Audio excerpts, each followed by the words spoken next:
Assalamualaikum warahmatullahi wabarakatuh. Yang saya hormati pimpinan Ketua Komisi 3, sahabat-sahabat Komisi 3, yang saya hormati Al-Ustadz Iman, kuasa hukum korban dari Travel Hanania. Kalau kita bicara soal umroh dan travel, ini memang kayak puncak gunung es. Beberapa waktu yang lalu kami juga menerima dari Kendari, juga persoalan yang mirip-mirip.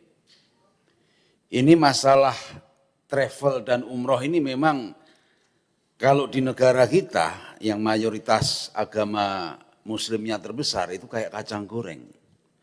Dan ini kemudian dimanfaatkan oleh orang-orang yang tidak mempunyai niat yang tulus dan baik memberangkatkan ibadah umroh ataupun haji. Karena yang disampaikan tadi benar, untuk membuat travel umroh itu bank garansinya aja 200 juta cukup. Padahal kerugiannya 100 miliar lebih. Gimana menutupin? Nah, saya mencoba bertanya kepada Pak Ustadz Iman dari Polda, ini sejauh mana penerapan pasal pidananya Pak dalam kasus ini. Jadi jangan hanya menerapkan pasal penggelapan, tapi juga kita harus melihat perlindungan konsumen, undang-undang haji umroh, undang-undang ITE atas promosi palsu. Itu wajib digunakan. Jadi pidananya harus maksimal. Ini supaya jerah dan tidak terjadi lagi berulang-ulang terus.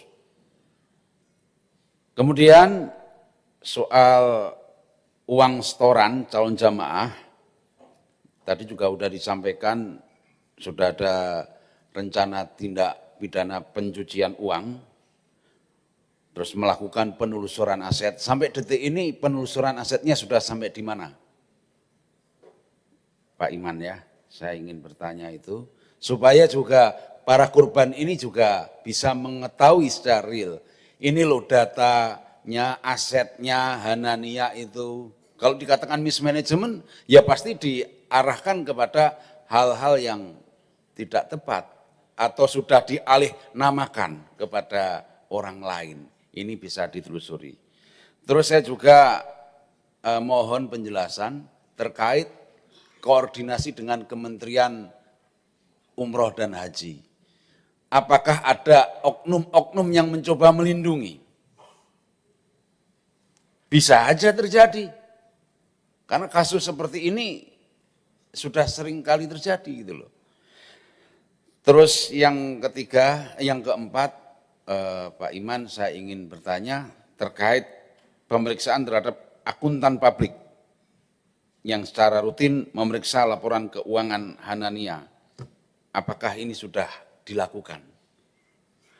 Saya juga ingin bertanya kepada tim kuasa hukum dari PT Hanania, apakah sudah kuasa hukum korban? Iya.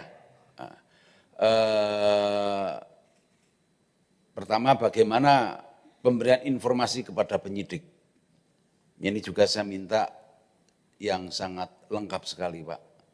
Jadi supaya dari penyidik ini mencari informasinya juga lebih enak sekali gitu. Terus keterangan dan database yang disampaikan ke penyidik Polda Metro Jaya harus lengkap. Kalau ada agen-agen dari Travel Hanania itu dikelompokkan dengan data para jamaah secara langsung. Itu saja pimpinan, terima kasih. Assalamualaikum warahmatullahi wabarakatuh. Salam warahmatullahi wabarakatuh. Pak Bimantoro Wiono nih, baru haji juga nih. Terima kasih pimpinan. Pimpinan dan seluruh anggota Komisi 3 yang saya hormati, Bapak Ibu dari jamaah korban Hanania Travel, dan juga kuasa hukum yang mendampingi pada hari ini, Pak Dirkrimum beserta seluruh jajaran yang saya hormati. Yang pertama pimpinan, izin saya ingin berdialog dengan korban pimpinan. Ya, dengan perwakilan korban Ibu. Yang pertama saya mau menanyakan masalah force major. Force major di sini tadi kan disampaikan bahwa ada beberapa solusi-solusi yang ditawarkan. Apakah solusi-solusi itu sudah terrealisasi atau belum, Bu? Itu yang pertama. Silakan, langsung jawab. Baik, terima kasih pertanyaannya Pak. Saya izin sambil share untuk berita acaranya ya Pak ya. Ini yang saya tampilkan adalah hasil dari mediasi tanggal 14 April. Sebelumnya berikut ini adalah surat pembatalan yang diterbitkan oleh pihak Hanania waktu itu kepada kloter Syawal. Gitu Pak, ini untuk yang surat pembatalannya boleh dicek terlebih dahulu. Waktu itu dikatakan force major karena yang terdampak pertama adalah kami grup yang non-direct menggunakan flight Emirates dan Etihad. Gitu, ini di tanggal 18 Maret. Namun memang ada sedikit keanehan. Dari kop suratnya adalah PT Hasanah Tama Internasional, namun yang menandatangani di sini adalah dari pihak kuasa hukum eksternal. Dari situ sebenarnya sudah ada yang cukup mencurigakan bagi kami. Lalu menjawab pertanyaan Bapak, hingga akhirnya kami bisa ada pertemuan mediasi di tanggal 14 April. Dari poin 1 ini, memang Hanania sudah mengakui, lalu di poin 2 ada 2 skema solusi ya Pak ya yang ditawarkan, refund dan reschedule. Tadi kalau saya boleh merekap pertanyaannya apakah sudah dilaksanakan atau belum ya Pak? Baik, untuk yang refund tadi sebagaimana disampaikan juga oleh pihak kepolisian belum semuanya Pak. Jadi dari tanggal 14 April sampai dengan tanggal 26 Mei yang bisa kami data secara mandiri itu hanya dibayarkan 30% itu hanya 15 invoice Pak kalau nggak salah. Dari 14 April sampai dengan tanggal 26 Mei. Itu di luar dari yang sudah dibayarkan lunas atau dibayarkan mencicil sebelum adanya mediasi. Jadi dari total sekitar 33 miliar yang kami hitung baru 7,5% yang dibayarkan oleh pihak Hanania kepada kami.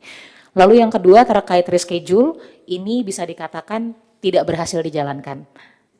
Karena berdasarkan pengakuan Bapak Farhan pada tanggal 26 Mei, kita bertanya berapa total grup yang diberangkatkan di Juni dan Juli.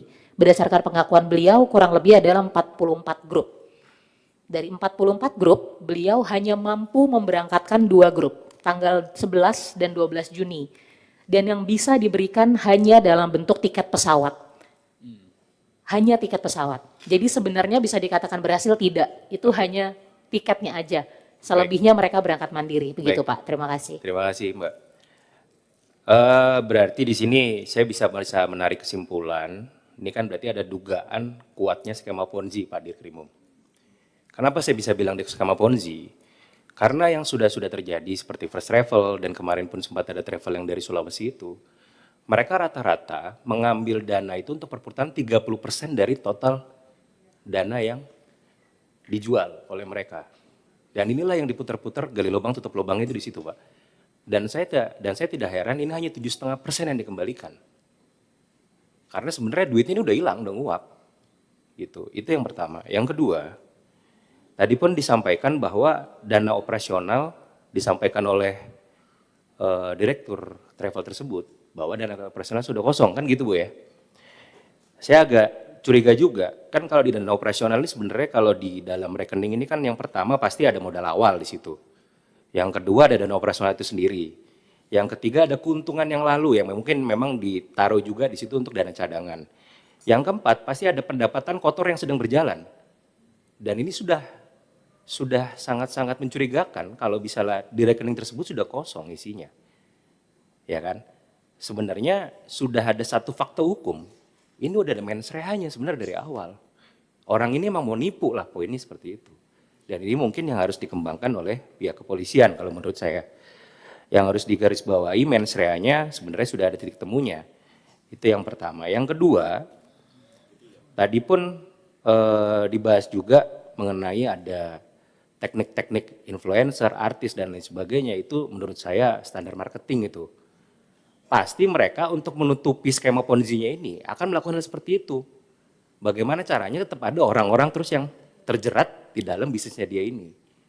Melalui hal seperti itu. Mungkin kalau bisa untuk artis dan influencer mungkin dia tidak paham juga. Kita juga nggak bisa menuduh juga kan. Harus dibuktikan juga.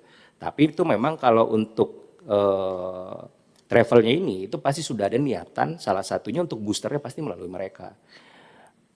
Nah yang ketiga, saya mungkin ingin sangat-sangat prihatin sekali di sini kerugian materialnya kan sampai ada yang sudah keluar tiket dari penerbangan domestik dari daerah sampai dengan ke Jakarta dan lain sebagainya, ini kan masih belum jelas juga. Jadi dari mulai dana yang sudah disetorkan di awal, dia harus keluar yang dana-dana pengeluaran yang lain ini juga. Jadi kan beban jamaah juga semakin tinggi. Nah pertanyaan saya kepada Pak Dirkrimum, apakah sudah ada perhitungan resmi dari kerugian korban? Jadi berbasic dari invoicing yang sudah disetorkan itu berapa, total semuanya akumulasinya ini sudah ada apa belum perhitungannya. Nah itu yang mau saya tanyakan. Jadi saya pengen sudah ada perhitungan resminya dulu, berapa total yang memang menjadi dana bodong yang sekarang lagi masalah ini. Dan saya pun ingin mendalami juga, ingin ke aset recovery-nya Pak Dirkrimum. Kalau tadi dibilang dana operasionalnya sudah nggak ada, berarti ini kan secara nggak langsung sebenarnya uangnya udah disebar nih intinya. Tadi mungkin di sini saya mengapresiasi juga udah ketemu nih 3 rekening nih, Mandiri 3 rekening sudah sangat bagus sekali. Tapi saya yakin pasti banyak juga rekening-rekening yang lain, mungkin ratusan rekening dari mereka. Bagaimana caranya untuk membuat dana ini tidak bisa terdeteksi ataupun dipindahkan ke keluarga atau dipindahkan ke perusahaan-perusahaan lain. Nah inilah yang harus dicari secara jelas. Apalagi sekarang sudah zamannya ada aset digital. Apakah mungkin juga itu lari ke aset digital dan lain sebagainya. Dan ini mungkin yang harus lebih difokuskan. Bagaimana tracing aset ini harus benar-benar bisa terselenggara dengan baik. Dan yang terakhir pimpinan, mungkin melalui forum ini saya pun ingin mendorong agar bisa lebih dimaksimalkan lagi kerjasamanya dengan PPATK pimpinan untuk pihak kepolisian, karena PPATK lah yang bisa melihat tracing aset sedetail mungkin.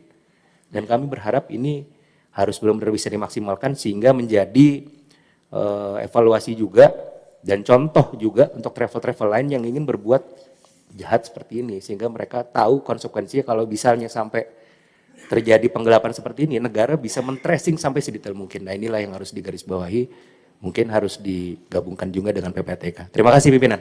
Ya, bisa lagi. Ya, Pak Hasbi Allah Ilyas. Terima kasih Ketua.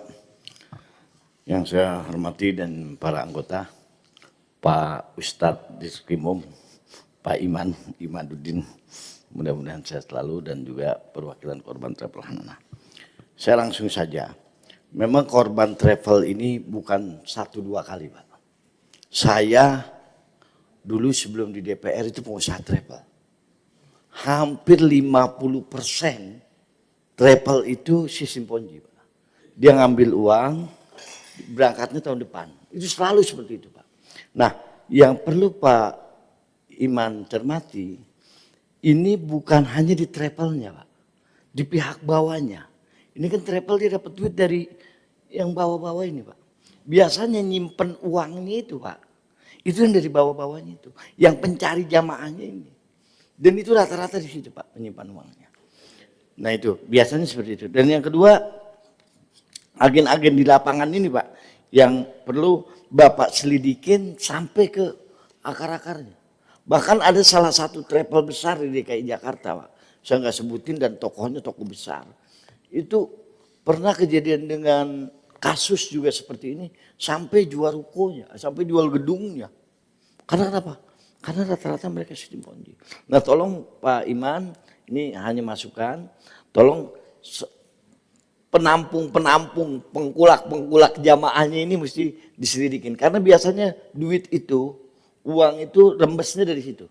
Seharusnya biasanya umroh 23 sebelum dolar naik, mungkin sekarang 30.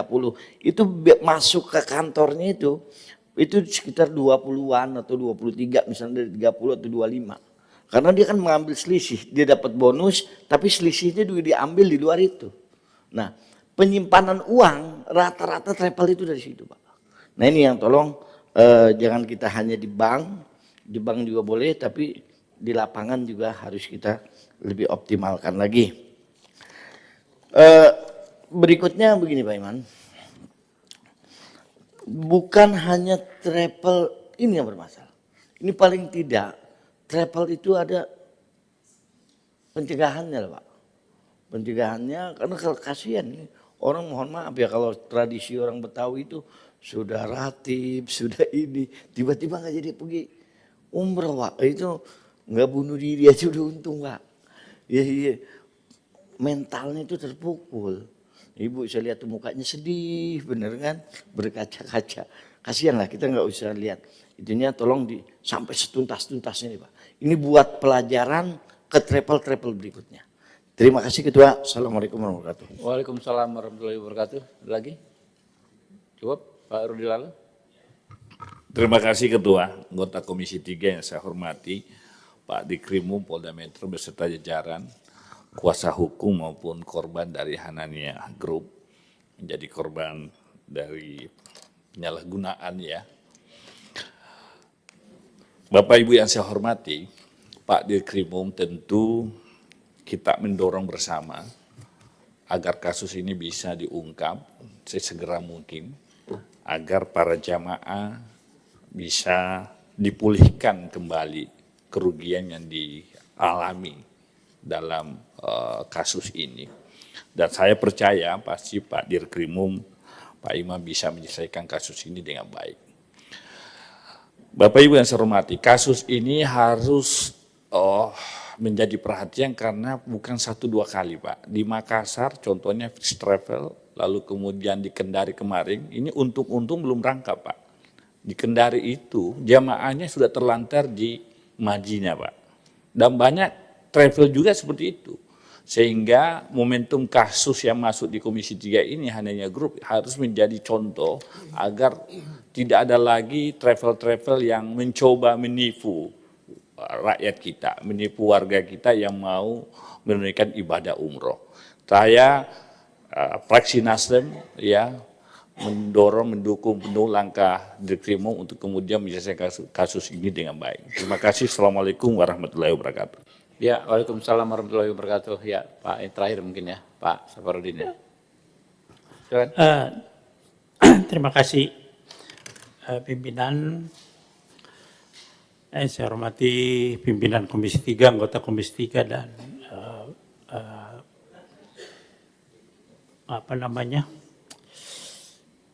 yang ditipu oleh travel korban dan pengacaranya. Saya mau tanya kepada Dirkrim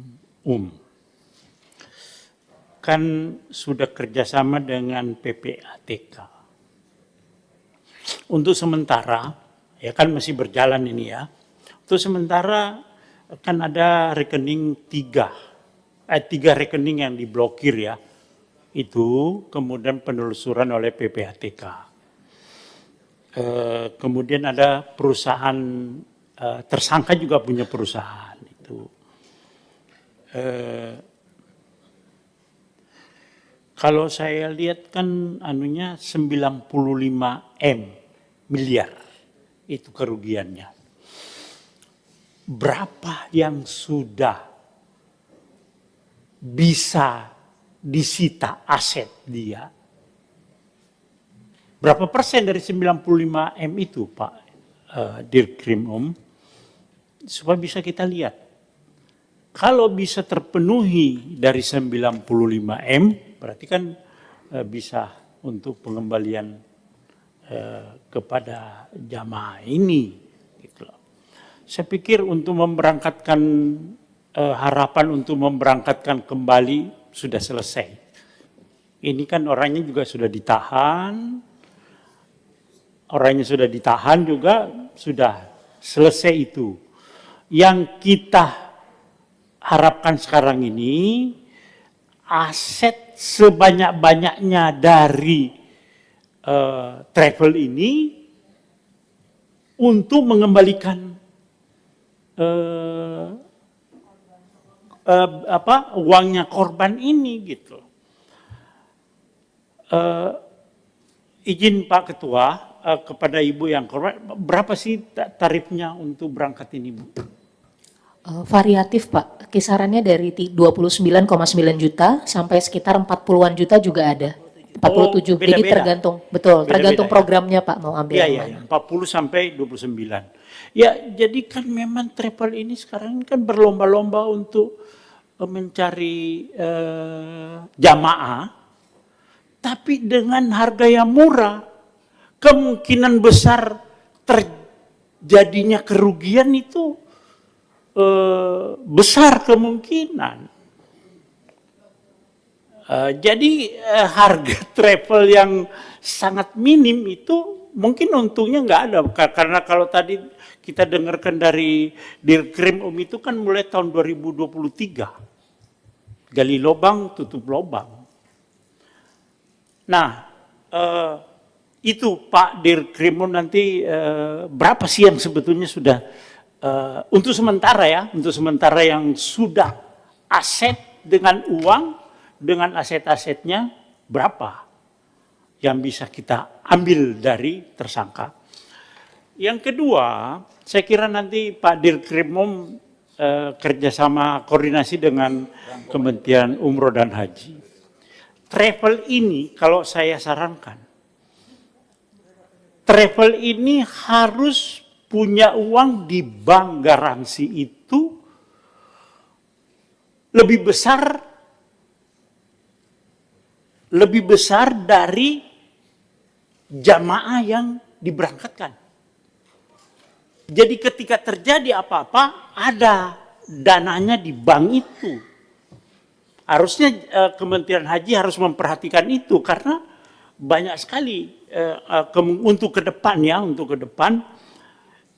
Dan harus dibatasi ketika dia menaruh uang 20 M. Dia tidak boleh memberangkatkan jamaah lebih daripada 20 M itu, 20 miliar itu. Harus dibatasi itu kuota jamaah yang diberangkatkan, supaya kalau terjadi apa-apa, ada bank garansi yang menjamin itu. Jadi kalau mau buka travel harus punya uang, kalau memang mau berangkatkan cukup besar, harus kasih jaminan 100 miliar. Ini Kementerian Haji yang harus membuat aturan itu supaya tidak ada penipuan. Ya, kalau kamu bikin travel, taruh uang kamu. Dan tidak boleh memberangkatkan jamaah lebih dari uang yang ditaruh di bank itu. Disarankan saja nanti. Itu saja Pak Ketua, supaya Pak Dirkrim ya lebih banyak lagi aset-aset yang bisa dicari untuk pengembalian ini. Terima kasih. Assalamualaikum warahmatullahi wabarakatuh. Ya, teman-teman, ini intinya kan bagaimana menelusuri aset, menyitanya ya, untuk nanti pengembalian ke ini Pak Dirkrimum, kepada para korban ini. Dan ini kan pekerjaan Pak Dirkrimum sedang berjalan, penyidikan berjalan. Kita mendorong all out Pak, termasuk memang harus PPATK turun. Ya, kalau PPATK itu kan alatnya canggih banget Pak. Dia bisa koneksi antara handphone, nomor rekening dan lain sebagainya itu. Jadi bisa terlacak. Dan saya yakin sih akan ada aset yang ketemu Pak kalau Bapak koordinasi sama PPATK. Ini cepat-cepatan aja menurut saya. Ya. Mungkin kita bisa ini tanggapan Pak Dirut, Dirkrim, silakan. Terima kasih pimpinan. Perkenankan kami menyampaikan beberapa informasi tadi sebagaimana yang dipertanyakan. Pertama, sehubungan dengan penggunaan beberapa pasal dan peraturan perundang-undangan yang terkait dengan dugaan tindak pidana yang dilakukan oleh tersangka. Tentunya kami berpedoman pada fakta hukum yang diperoleh dalam satu peristiwa hukum yang dilakukan oleh tersangka. Tadi disampaikan beberapa undang-undang akan menjadikan masukan bagi tim penyidik kami apabila ditemukan fakta-fakta hukum yang memenuhi unsur pasal sebagaimana undang-undang yang tadi disebutkan, baik itu undang-undang haji umroh, kemudian perlindungan konsumen, ataupun undang-undang terkait lainnya, maka kami akan terapkan itu sebagai bentuk juga memberikan deterrent efek bagi tersangka maupun potensi para pelaku yang lain sehingga tidak melakukan perbuatan yang sama. Kemudian terkait dengan penelusuran aset, pimpinan mohon izin kami sampaikan untuk yang 3 rekening itu sendiri, kalau secara nilai mungkin inilah yang dipenuhi hanya bank garansi saja, sehingga nilainya cuma 200 juta yang tersisa di rekening pimpinan. Kemudian tapi ini masih kami sedang lakukan penelusuran terhadap dugaan ada rekening lain yang digunakan oleh tersangka. Siap. Kan gini Pak Dir, kan ada setoran dari jamaah ini kan, Siap. masuk ke rekening penampung. Ya. Kan pasti ada aliran keluarnya kemana saja itu nanti. Ya kan? Betul pimpinan. Itu sedang kami komunikasikan dengan PPATK dan sedang berproses di PPATK. Ya. Nah kemudian untuk aset rumah, itu ada aset rumah dari hasil pembelian yang bersangkutan sekitar kurang lebih nilainya 3 miliar. Kemudian ada kendaraan juga sejumlah 7 kendaraan. Perhitungan awal sekitar 7 miliaran sehingga total sementara ini yang terdeteksi dari hasil penyidikan itu aset yang dimiliki yang bergerak dan tidak bergerak adalah 10 miliar.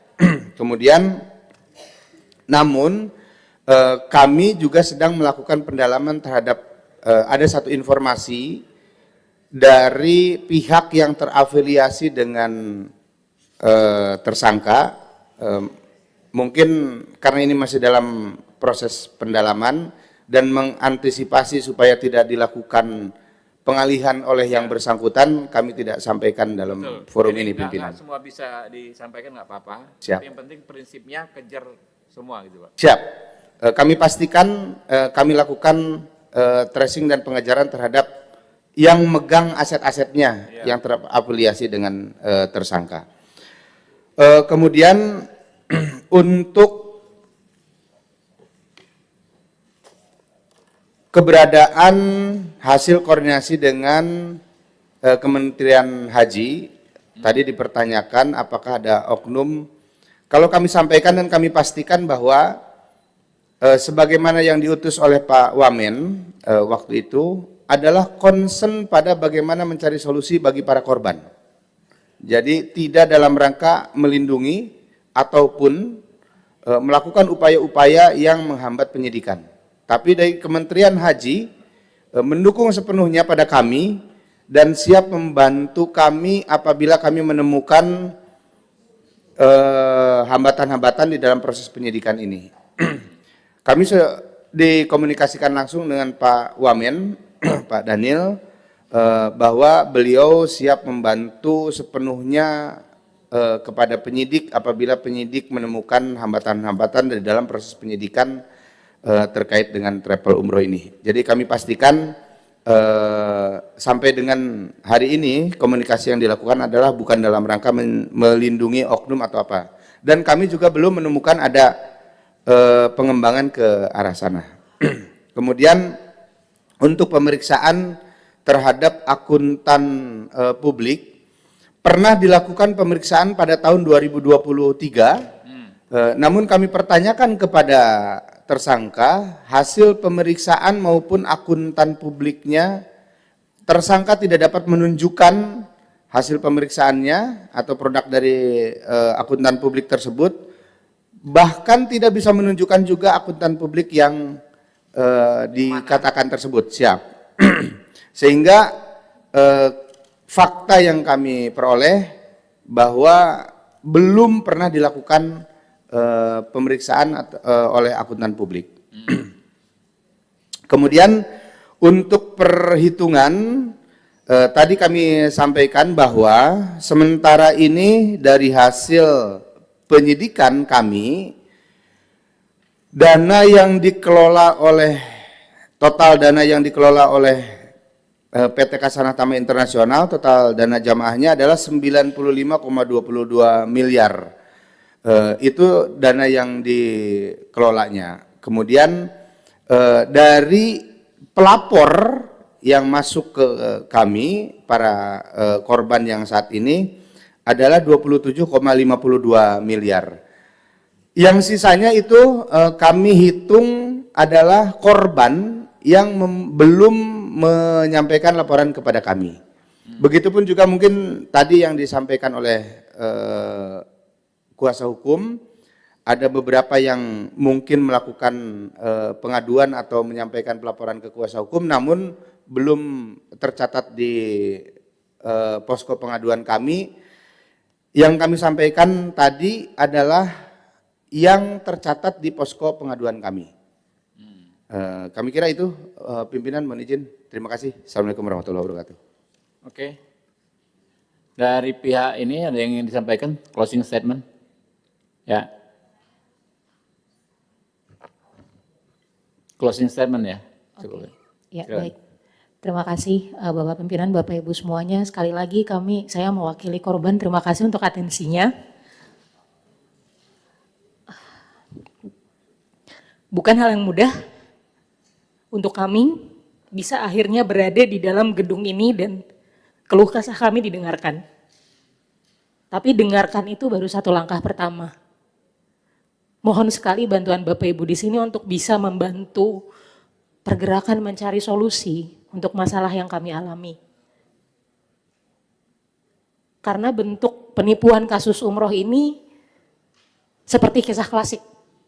Hal yang selalu berulang setiap tahun di negara dengan mayoritas agama Islam, dan itu ironis.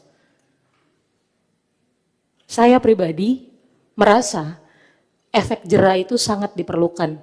Pemulihan hak kami betul, tapi efek jera selama ini tidak ada. Mohon maaf, tidak bermaksud untuk mendiskreditkan apapun kerja keras para regulator dan penegak hukum, tapi efek jera itu tidak ada. Selayaknya pelaku penistaan agama, para pelaku umroh nakal ataupun haji nakal ini patut diperlakukan sebagai penista agama. Karena mereka menodai hak beribadah kami selaku warga negara Indonesia. Jadi tolong jangan samakan hukuman mereka dengan pelaku penipuan biasa. Dengan pelaku TPPU biasa. Karena yang mereka lakukan dosa sangat besar yang akan kami tagih nantinya di pengadilan akhirat. Jadi tolong dengan sangat, jika memang memungkinkan, tuntut pertanggungjawaban sebesar-besarnya kepada mereka yang memang bersalah pada kasus ini adalah Farhan dan juga keluarganya, karena kami meyakini Farhan tidak sendiri di sini. Ada Ibu Nisa selaku istri, ada komisaris Pak Bahri di situ, ada anggota keluarga yang juga menangani keuangan. Bohong kalau dikatakan mereka tidak tahu kemana aliran uang kami. Ini bukan kejahatan biasa. Ini selayaknya diberlakukan sebagaimana penistaan agama. Kami mohon dengan sangat Bapak Ibu karena kami berharap tidak ada lagi korban-korban selanjutnya seperti kami. Terima kasih. Wassalamualaikum warahmatullahi wabarakatuh. Waalaikumsalam warahmatullahi wabarakatuh. Mohon maaf Ketua. Mohon izin pimpinan. Mohon izin, mungkin menambahkan dari rekan kami sebelumnya bahwa itu sebetulnya ada yang spesifik untuk Hanania yang kami harapkan untuk bisa segera dicari solusinya secepat mungkin. Tapi dari sisi ini kami juga ingin mendapatkan bantuan dan support terutama dari pengawasan dari Komisi 3. Bagaimana selanjutnya? Terus terang saya sudah 2 kali mengalami hal ini. Pertama ibu saya sudah kena abutur dan yang sekarang saya. Terus terang saya tidak menginformasikan kepada ibu saya apa yang saya alami sekarang. Karena saya takut nanti ibu saya akan menjadi, kebetulan beliau sudah sepuh ya, jadi itu nantinya akan membuat beban terhadap beliau. Jadi yang ingin sekarang saya dorong adalah apa yang akan dilakukan selanjutnya. Seperti produk hukum apa yang bisa dihasilkan untuk melindungi para jamaah sehingga ke depan itu tidak terjadi lagi hal seperti ini. Kedua, meskipun tadi sudah disampaikan bahwa penyidikan sudah berkembang ke arah TPPU, tapi bagaimana dengan Nisa yang sampai detik ini belum dilakukan penangkapan? Karena kalau kita sudah berbicara mengenai TPPU, itu cepat sekali. Karena pasti mereka lumayan profesional dan ekspertis ya kalau saya bilang gitu. Bagaimana mereka pasti memiliki trik bagaimana ini supaya uang itu cepat keluar. Dengan beliau Anissa saat itu ini. siapa, Bu? Nisa itu istrinya Pak Farhan. Istrinya. Komisarisnya. Perannya apa? Komisaris tapi beliau Mungkin juga, bentar Bu, tanggapi langsung Pak di Reskrim soal Anissa ini sudah tersangka atau belum Pak? Untuk apa Nisa ya? Nisa sebagai istri dari Tapi tersangka. dia komisaris di situ. Siap. Ya. Komisaris dari perusahaan tersebut, kami masih menetapkan yang bersangkutan sebagai saksi. Karena nomini, kemudian ini juga sebagai upaya kami untuk menelusuri dari aset daripada tersangka melalui yang bersangkutan, pimpinan. Agak kurang ini Pak. Apa menurut saya ya, kalau komisaris, apalagi istri dari si ini kan Farhan ya, sangat layak jadi tersangka. Tolong dipertimbangkan lagi Pak. Karena justru ini kan sangat rentan dengan penghilangan barang bukti. Kejahatan seperti ini. Dia nggak ditahan ya kan ya, sangat rentan. Dia bisa berkomunikasi, menghilangkan berkas dan lain sebagainya. Kita nggak intervensi sampai ke situ Pak ya. Siap. Tapi kita sangat menyarankan ditetapkan sebagai tersangka. Baik. Ya ada lagi Bu? ada lagi Pak sebentar. Mungkin yang perlu jadi introspeksi juga adalah tadi disampaikan estimasinya sekitar 95 M, tapi yang sudah melapor hanya beberapa saja. Yang perlu kita harus review adalah kenapa sampai jamaah tidak mau melaporkan. Artinya mereka seperti apa ya Pak, ada trust issue dan kemudian merasa lelah. Mereka takut bahwa proses akan panjang dan tidak ada hasilnya sama sekali. Jadi itu yang harus menjadi highlight ya, yang perlu diperhatikan oleh semua badan legislatif maupun badan eksekutif bahwa hal ini sudah terjadi. Saat ini saya berpikir adalah semua jamaah termasuk saya sendiri pesimis loh Pak. Apakah ini nanti bisa selesai? Uang kami akan kembali. Terus terang kami pesimis gitu loh. Tapi kita akan menempuh apapun caranya supaya ke depan ini tidak terjadi lagi. Maka sebab itu saya tadi berkali-kali meminta produk hukum apa sih yang bisa dihasilkan untuk menanggulangi ini supaya ke depan tidak terjadi lagi. Oke, kami misalnya karena terus terang Pak, saya tuh sudah melakukan reviewnya tuh luar biasa. Saya double check sebelum ke Hanania. Bagaimana dengan para bapak ibu yang ada di desa? Nah, itu kan mereka hanya berdasarkan informasi yang mereka juga bisa jadi subjektif sekali. Jadi itu yang perlu kami tegaskan. Dan kembali lagi Pak, kita sekarang menghadapi trust issue ini sangat tinggi ya, baik mengenai pemerintahan, kepolisian dan segala dinas dan jajarannya. Ini pasti akan menjadi satu hal yang menjadi fokus dari para warga negara Indonesia. Apa ini hasilnya nanti? Dan kita jangan lupa, kita ini sekarang bersaing dengan umroh mandiri. Padahal kalau sampai kemudian mereka mendapatkan trust issue bahwa travel tidak ada yang bisa dipercaya dan mereka memilih umroh mandiri, apa yang akan dihadapi oleh pemerintahan? Resiko dan potensi terjadinya masalah akan sangat tinggi. Kita semua tahu apa yang terjadi pada haji. Banyak sekali haji ilegal. Nah ini kalau ditambahin dengan umroh luar biasa. Apa yang terjadi kemudian, impact apa yang terjadi pada pemerintahan kita. Kredibilitas negara yang dipertaruhkan. Jadi itu Pak dari kami. Terima kasih. Ya. Mohon izin pimpinan. Jangan. Bisa Pak. Saya pikir kan kita closing statement aja Pak. Ya ini apa lagi Pak? Baik, mohon izin pimpinan, kita dari tim kuasa hukum dari kantor IMP, kebetulan juga kita bawa perwakilan dari korban yang diberikan kuasa kepada kita. Kalau diberikan izin untuk closing statement juga dari korban yang kita kuasanya, mohon izin pimpinan. Berapa orang mau ngomong semua gitu Pak? Satu aja majelis, pimpinan. Ya, silakan aja. Assalamualaikum warahmatullahi wabarakatuh. Pak, semuanya yang saya hormati, pertanyaan kita sebagai korban cuma satu ya Pak ya. Apakah kita bisa mendapatkan kembali uang kita? Apakah kita bisa, kita dibantu oleh siapa nih gitu. Kita udah ke kepolisian, udah apa gitu kan dengan proses seperti ini, tapi kita ngelihat nisanya masih bebas di luar, keluarganya, karyawan-karyawannya yang ngebohongin kita gitu loh Pak. Sampai di detik-detik terakhir aja dia masih nagih terus untuk pelunasan. Padahal sebenarnya mereka udah tahu tidak bisa memberangkatkan gitu loh Pak. Nah, sampai saat ini yang ditahan baru Farhan. Sementara yang mengiming-iming kayak salesnya juga ada, orang keuangan pasti tahu sekali kan Pak. Rekening dia itu jalan keluar masuknya tahu, karena saya sendiri orang keuangan, saya tahu kemana alur uang itu keluar seperti apa. Pasti orang keuangan yang menagih-nagih kita semua ini, pasti dia tahu uang itu kemana keluarnya, nggak mungkin nggak tahu. Karena semua uang masuk, uang keluar itu orang keuangan pasti yang akan periksa setiap hari gitu loh Pak. Tapi sampai saat ini kita nggak tahu ya Pak ya, belum tahu seperti apa uangnya kemana-kemana, karena dari kepolisian juga kita tahunya yang tadi seperti yang Bapak bilang baru sisanya cuma 200 juta, artinya kan selama ini uangnya keluar ya Pak ya. Keluar aja, yang kita masuk itu pasti dari nasabah, tapi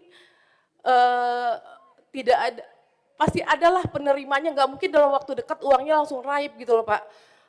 Di April, dari Februari, Maret, April itu mereka masih nagih, masih penerima semuanya. Karena kita juga bayarnya di Februari, di April juga dia masih nagih, di Mei juga masih nagih. Tapi artinya kan tidak ada cost yang keluar dari perusahaannya. Pasti uangnya ada gitu loh Pak. Dan ternyata cuman ada bank garansi doang sebesar 200 juta gitu loh Pak. Nah, pertanyaan saya, kita ini gimana ya Pak ya? Kita ini akan bisa mendapat penggantian kah? Apakah kita kemana nih Pak gitu loh? Apakah negara bisa bantu jamaah gitu loh Pak? Atau enggak sama sekali gitu? Itu aja Pak. Terima kasih. Assalamualaikum warahmatullahi wabarakatuh. Ya Pak Saparudin ada yang usulan apa? Izin Pak Ketua, khusus untuk Pak Dirkrim saya ingatkan, saya kira bukti-bukti kalau saya lihat sepintas lalu, istrinya ini sudah terlibat. Iya. Nggak Dan masuk akal. segera dilakukan gelar perkara untuk menaikkan dia sebagai tersangka dan dilakukan penahanan. Kenapa? Karena istrinya ini bisa di luar berusaha untuk mengkaburkan bukti-bukti atau aset-aset yang dipunyai oleh tersangka. Itu saran saya Pak Ketua. Terima kasih. Ya Pak Iman, tadi siapa yang bisikin bahwa itu nomini? Nggak masuk akal, istri kok nomini gitu loh. Menurut kita sih, ini kita diskusi aja Pak ya. Nanti minta tolong digelar yang benar-benar Pak ya. Menurut kami ini sangat layak ditetapkan sebagai tersangka. Oke? Izin pimpinan tambah satu. Udah cukup Bu, apalagi Bu? Kita Nambah pasal Pak. Jangan pidananya penipuan dengan penggelapan saja. Karena itu ancamannya cuma 4 tahun. Kan ada itu aktivitas keuangan ilegal yang ancamannya 10 tahun sampai dengan 1 triliun. Terus ada skema piramida ponzinya dimasukkan. Kalau penggelapan cuma 4 tahun, potong sekian cuma berapa. Terus tersangkanya diperluas orang-orangnya. Terima kasih pimpinan. Oke. Tolong ya Pak, ini Pak, apa yang diperhatikan ya Pak Dirkrim dan teman-teman penyidik ya, yang disampaikan rekan-rekan anggota Komisi 3. Ini ada kesimpulan